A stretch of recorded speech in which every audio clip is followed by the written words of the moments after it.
Hey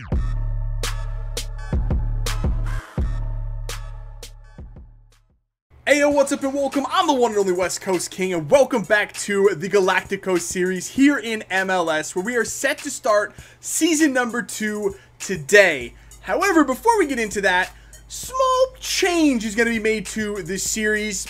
Mostly just the format is what I'm changing here. Last episode was 40 minutes long, and I really was not expecting that to happen. I was not planning on having long episodes like that. So I think what we're going to do, instead of having a full season be one episode, we're going to break that in half. So today, we're going to do half the season, starting in the January off-season transfer window and going through the end of June. Next episode, we'll pick it up in the July summer transfer window and go through the end of the season. That way, I can also get some input from you guys before we hit each transfer window, and I think I like that a little bit more. Now, back to the business at hand, getting into season number 2. Here's what the team is looking like. We have new additions, Justin Kluivert and Leo Dubois, who we brought in last season. They're in the team, both 79 rated now, getting really close to that 80 mark. They should hit that pretty quickly here, especially Kluivert, who I'm giving a lot of training to. And we also now have Diego Reyes in the team as a pre-contract signing beginning this season. He's already 78 rated. He should easily hit that 80 overall mark, probably by the mid-season transfer window. And last episode, I asked you guys, should we keep maybe one youth academy player in the team if we find one that's good enough? And you guys seem to be pretty much in favor of that. So Wayne Taylor is going to be that youth academy guy for us, at least for now. If we find someone better, which I don't think that we will, but maybe if we do, we might swap him out for somebody else. But I think Wayne Taylor is going to be the goalkeeper for this team for the entirety of this series, and we'll just see how good we can get him up to. As for the transfer targets for this season, and specifically this transfer window, I was thinking about Galacticos teams, you know, in Europe. They don't happen around here, but in Europe, usually the bigger teams go for players in their own league. Not only does that boost their club up, but it also kind of minimizes their competition a little bit. So I do want to try to, wherever we do a Galacticos team, this one's in MLS, I want to go for a couple of MLS players. Not that I wasn't going to go for them already. You know I like me an MLS player, but for this specific reason, I want to go for MLS players. So I think Tyler Adams is going to be one of the guys we have in midfield. I talked about him last episode. I think I'm going to go ahead and lock him down as one of our first transfers of this offseason, and I'm pretty sure I can get him for less than that $8.5 million release clause. The second MLS target would be Alphonso Davies. This guy, you guys seem to really want to see in this team, and I love Alphonso Davies. I mean, I talked about him last episode as possibly a transfer target. The only thing about it is, if I go for Alphonso Davies, that's both of our winger positions already locked up with Justin Kluivert and then Alphonso Davies. I was thinking of maybe going for a bigger name out on the wing, but if it's Alphonso Davies you guys want to see, then I might just go ahead and get him. I think I might hold off in this transfer window. I might wait till the summer to go after him, but I mean, let me know for sure. Is it Alphonso Davies you want to see in this Galacticos team? And my third MLS target is going to be Miguel Almiron from Atlanta United. We can get him on a pre-contract this summer, so he'd come in next season. There's probably better players that I could have gotten, higher rated players with better potential that I could get for that center attacking mid position. But there's really no one I want more than Miguel Almiron. I absolutely love this guy. He's one of my favorite players in the league, and I think he's going to fit really well in this team. He's not topped out at 82 for his potential. He can get into the mid 80s as well, so I think he's going to be a good fit. I think it's another player that you guys really want to see. And I've also added a couple of players to this list that we can keep in mind come that summer transfer window, when we can start negotiating some pre-contracts for players for next season. Angel Correa is going to be an expiring contract, although he's only 22. He does have to get to that 23-year-old mark, which kind of burned us with Goretzka last season. He didn't get there, so we couldn't get him, but he might be a possible target for us, as well as maybe a Jordan Lukaku for that defense. He also can play in a wide midfield position, but I think we go for him for left back. And then Anthony Martial as well. Again, 22 years old. He has to hit 23. Not sure if he's going to get there, but he would be a really good player to get on a pre-contract. All right, so immediately, like I said, we're going for Tyler Adams to add to that midfield. I'm actually going to try to do a player swap deal here. I'm going to include João Pedro in this deal. He's a player that's a little bit unhappy at the club. He's not getting a lot of playing time, and if we bring in Tyler Adams, he'd get even less. Remember, we do have to move quite a few players out of this team to make room for the new players. So if I can include player swap deals, not only does it save us money, but it also kind of lightens the load a little bit. So we're kind of in the middle of this deal. They seem to be interested in João Pedro. Let's see if we can agree on also a little bit of a transfer sum. I think that they really just boosted the transfer fee up like $5,000. You know what? That's perfectly fine. $3.5 million and João Pedro, and we've got ourselves Tyler Adams. And now all we have to do is work out a contract with the youngster. Still only 18 years old, and if you've seen my U.S. men's national team series, he can score some goals. Like, unexpectedly good offensively. I did not expect that at all in that series, but he's worth a lot to me. So I'm going to go ahead and give him $8,000 per week in wages, $170,000 signing bonus. We'll see what he has to say about that. I'm sure he's going to come back with some kind of appearance bonus or a clean sheet bonus. We'll see what he says. Nope. Thankfully, that was enough to get the job done. And Tyler Adams is our first signing in Season 2. Now, before we can really do anything else, at least as far as bringing players in, we do have to try to sell off a couple of players, and it's the same two players I was trying to sell last transfer window, and I'm actually kind of glad I didn't. I think the only reason we won the MLS Cup in Season 1 is because we kept the team together, and the two players I have to move are Ola Kamara and Zlatan Ibrahimovic. In real life, I love these two guys. I think they're really, really, really good players, especially in MLS. I mean, obviously, Zlatan is Zlatan, but Ola Kamara specifically is a great MLS player. If I wasn't doing a Galacticos series and I was just doing a normal MLS career, I'd probably hang on to both of them.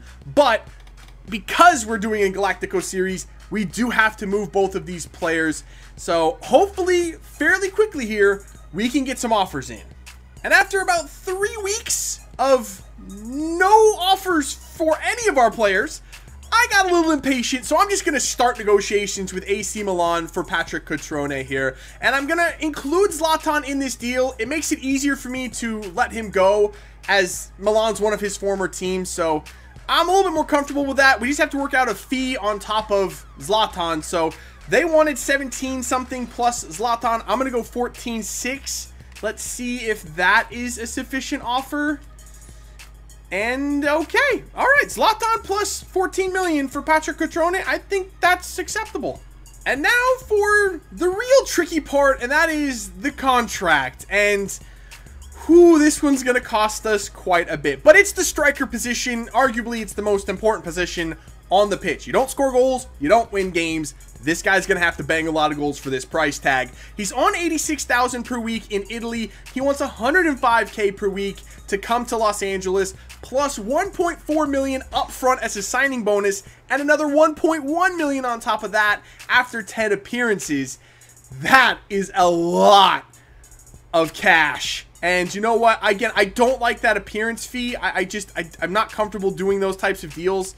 So if we can go maybe 2.5 would equal that out. But let's go like 2. Let's just go 2 even. Let's see if we can go $2 million even. Get rid of that bonus. Is that enough to do it? Hopefully it is. I think it probably will be. It is. And Patrick Cutrone is the new star striker of the LA Galaxy. And after that deal, we have around $9.6 million left in the transfer budget, which sounds like quite a bit. But remember, we have to save money up for the summer transfer window when we want to do those pre-contracts. So if we move everything into the wage budget, how much does that leave us? 193,000. That's a lot. It's not quite as much as I really need, though. It's enough to get Miguel Almiron, that's for sure. And that's probably the top target of mine in the summer transfer window. But if we want to do Almiron plus another player, I'm not sure that's really going to be enough once you factor in all the bonuses and things that they make. You saw how much Cutrone got for bonuses. It was $2 million. So, yeah, I think between now and the summer transfer window, we probably need to move either Ola Kamara, Alessandrini, or Giovanni Dos Santos. We can lose one of them, and I can shift them around and still be perfectly fine and have everything covered. So, yeah, definitely this season, between now and that summer window, one of those players is going to have to be sold. So on deadline day, we do finally have an offer in for Giovanni Dos Santos. Now, the offer is for $12.7 million. If you remember back to last season, we got someone to pay his release clause of 15+ million. I don't remember exactly how much it was, but it was at least $15 million. So that's kind of the price tag that I'm setting for him. They're going to have to pay at least 15 I'll go 15.5. They have to pay at least $15 million. I'm not going to sell him just to sell him. I want to make sure I get top dollar for him. I don't have to sell him right now. So it's going to be on my terms whether or not we actually sell this dude. So let's see what they say about 15. They go 13.4. That's not what I want. And I'm going to get what I want for my players. All right, well, some bad news. Looks like Anthony Martial might be going to Roma. $55.9 million offer. That's a little bit too rich for my blood. We were just going to try to sign him on a pre-contract. It's looking like that probably won't be happening. So that is going to do it for the January transfer window. I know we didn't do a whole lot. We got rid of 2 players. We brought in 2 players. But we're really trying to focus this year on that summer transfer window. There's a lot of big names out there that we could potentially bring in. Angel Correa remains one of them. Miguel Almiron is still our top target. That's the guy I really want to bring in the summer. Lukaku might be my second target after Almiron, to be honest. Just solidifying that defense, bringing him in at left back might not be a bad option. Martial's move to Roma fell through, so he is still on the board, assuming that we can gather enough money to make that move. And he also still has to hit 23 years old before the summer transfer window comes. And then Alphonso Davies is still on the list as well. You can see I kind of tested the waters a little bit. I put an offer in for him. I wanted to swap Ola Kamara straight up for Alphonso Davies. But unfortunately, Vancouver wants a left winger in return. And never mind the fact that Ola Kamara plays left wing. And he has played left wing for us for the last year. Doesn't count. They still classify him as a striker. So they wouldn't take that deal. So I didn't want to offer any money for him right now. So he's still an option if we find ourselves with enough money in the transfer window in the summer to make that move happen. And here is what our starting 11 now looks like heading into the start of season number 2. We have Patrick Cutrone up top, 78 rated. I'm expecting big things out of him this season. I'm hoping for at least maybe not a golden boot season, but at least contending for the golden boot. We'll see what happens. I'm expecting him to bang a lot of goals for this team. Justin Kluivert is 80 rated already. We have not even reached the opening day of the season, so he is growing quite rapidly, and I'm excited to see that. Alessandrini still on the right-hand side at 78 rated. Giovanni Dos Santos in the middle at 77. His brother Jonathan at 77 as well. And then Tyler Adams is the other midfielder. I haven't started training him yet. I forgot about that. I need to get him some training and boost his overall a little bit before we get into the season. Skelvik has actually grown by +1. He's up to 69. Diego Reyes has not grown yet, but I'm assuming he will eventually start growing. He's still at 78 rated. Romney at 72, and then Dubois has grown to 80 overall as well. That's nice to see. And our youngster Wayne Taylor in the goalkeeper position up to 76 overall already. He should probably hit 80 rated before, I don't know if he's going to hit it before the summer window, but definitely before the end of the season. So we are set now for the first game of the regular season, and because I've decided to split the season into 2 episodes, that would mean that I wouldn't get to play a game today. I'd get to play one next episode at the end of the year, but not at the beginning of the year. So I've decided I'm going to start playing the first game of each season. That way we can also kind of have a spot to judge them at the beginning of the year, and then we can also have a game at the end where we can judge them there, and then we can kind of compare and see how much we're progressing through the season. So there is the team. They're ready to go. Let's get season number 2 underway.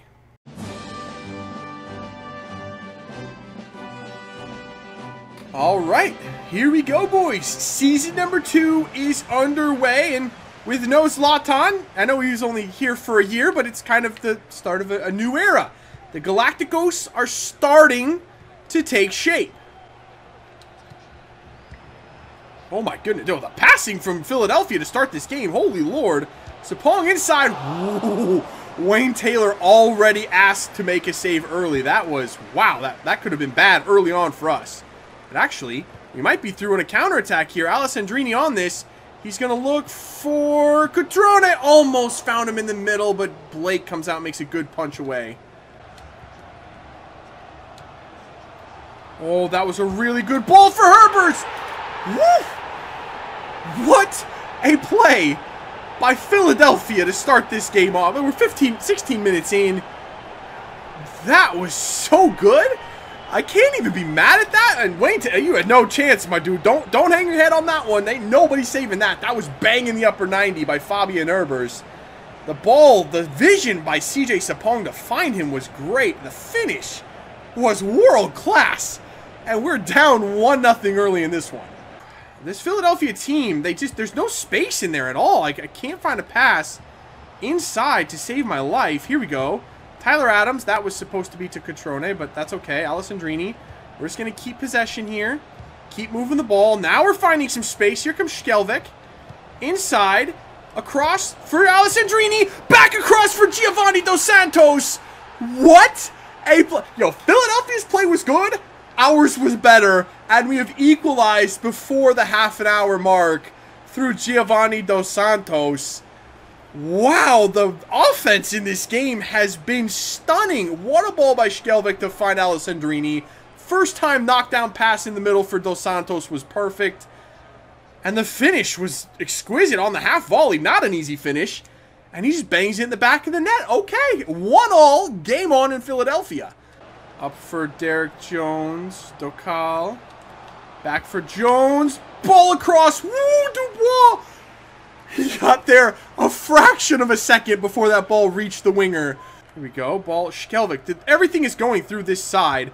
And Skelvik is going to find a great run by Giovanni Dos Santos for his second. That was so simple. Dos Santos has made exquisite runs so far in this game. That one, they just overloaded that side. That center back had to choose Cutrone or Dos Santos. Both of them were making splitting runs. And Dos Santos was the one that came open. Perfect ball again by Skelvik. Perfectly weighted, one touch. Dos Santos on his talented left foot.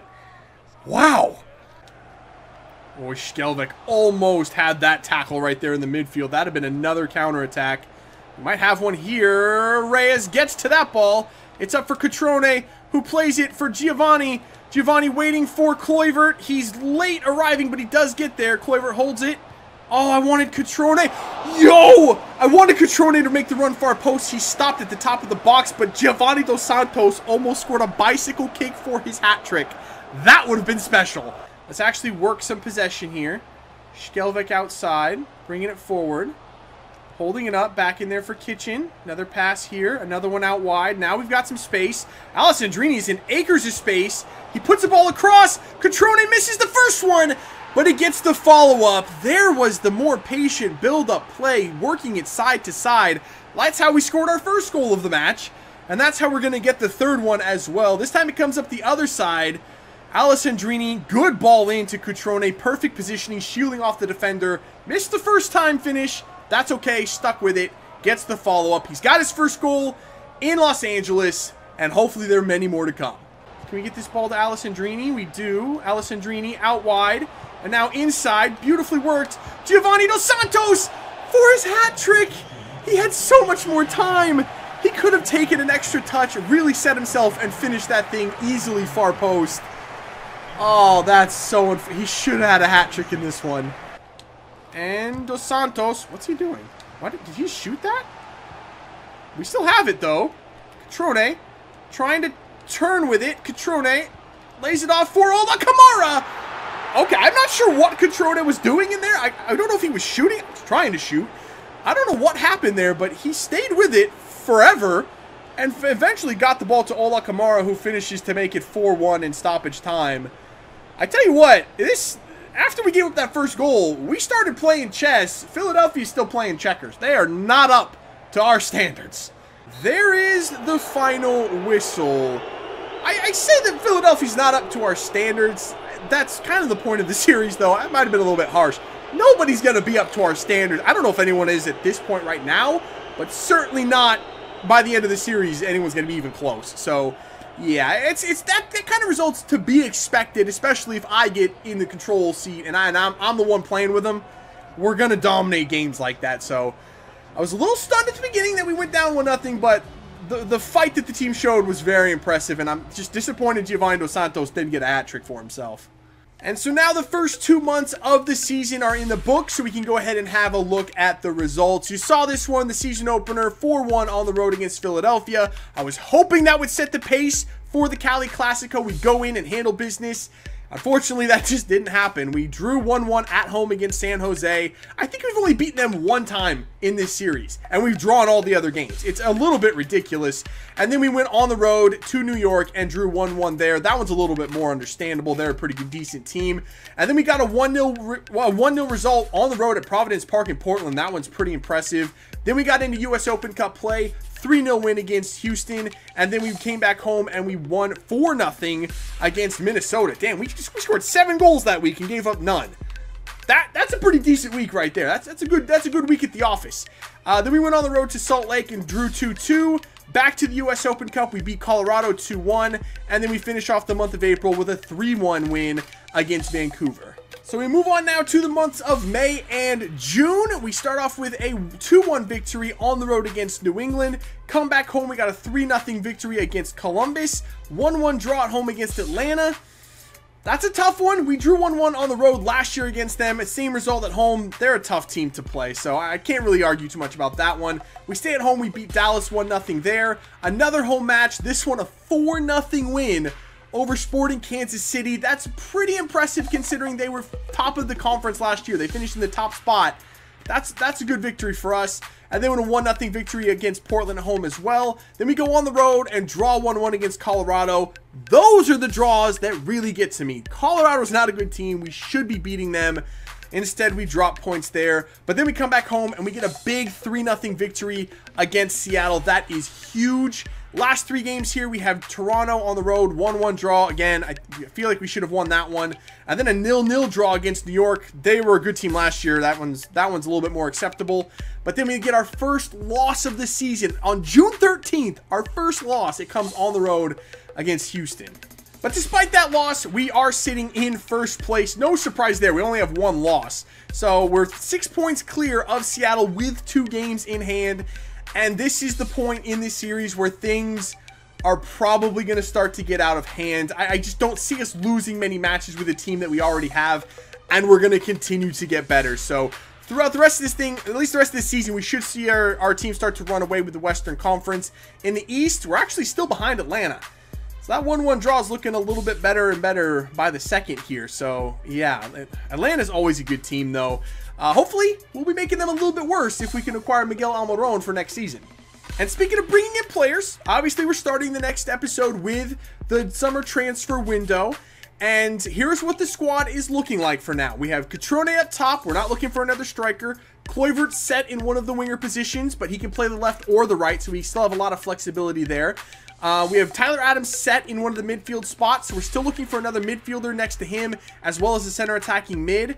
And then we have Dubois that can play left back or right back, so we're still looking for another fullback of some kind. And we have Diego Reyes as one of the center backs, and Wayne Taylor as our goalkeeper. The positions that are available: center back, left back or right back, midfield, center attacking mid, and another winger. And I know that for center attacking mid, I said I was dead set on getting Miguel Almiron. The thing is, I've had a look at who's going to be available for a pre-contract next summer. That list is quite impressive. Christian Eriksen, James Rodriguez, Nabil Fekir. A lot of center attacking mids we could get. Very, very high quality players. And the one thing that I haven't done yet is really go out and get a superstar player. Eriksen, James Rodriguez, someone like that to put into this team. The position that's available for those players is center attacking mid. So now I'm kind of wavering on Miguel Almiron a little bit. There's still some other players that have really huge potential or are very, very good. We have Raheem Sterling. He has high 80s potential. There's a couple of other ones that we could get. I think Naby Keita's available next summer as well, as assuming that they don't move before then and they are actually on expiring contracts. We'll have to wait and see how that goes. But yeah, now I'm kind of debating whether or not I want to go for Miguel Almiron. So let me know what your thoughts are in the comments below, specifically about Miguel Almiron. Do we go ahead and get the star player from Atlanta, or do we wait till next summer and kind of see what happens and go for a top player, a superstar player in that center attacking mid position? Because right now I'm not so sure. So that is where we're going to end this episode. If you did enjoy it, make sure to let me know by leaving a like below. Subscribe if you're new, and I'll see you when we come back for some more Galacticos in the MLS. See ya.